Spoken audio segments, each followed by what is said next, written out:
Welcome to another episode of What's Cooking with Alva J. So a couple of weeks ago, we went to a local restaurant called the Grits Counter. And just as the name of the restaurant says, the main ingredient is grits. Well, this is my rendition of Alva's vegetarian grits bowl. Let's go ahead and get started with the ingredients and prepping. We're going to start with some field roast Italian and garlic fennel sausage. Then we have 2 large eggs, some half and half milk. We're going to add some cheddar cheese, some organic baby spinach, and because I'm bad on vegetables, I use frozen crinkle cut carrots, and some seasoning blend, which is just onions and bell peppers, some quick grits,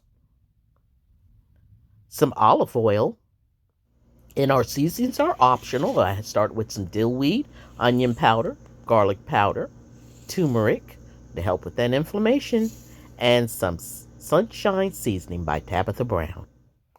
Okay, let's get cooking. We're going to start with the sausage chopped up, along with the onions and carrots. We're going to give that a saute in some olive oil. Then next, we'll add our baby spinach. Now we all know spinach and other greens shrink up real fast, so if you have to add a little more, add a little more. We used about a cup of spinach here.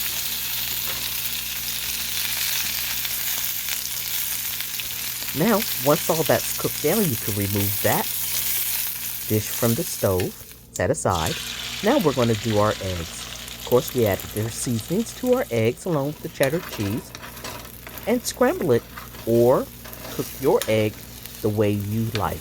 I like mine cooked hard. Now it's plate up time. We put those eggs and vegetables on top of the grits, and we're going to have it with some coffee, of course. Thank you for watching. Bon appetit. And remember to like and subscribe. Have a good day.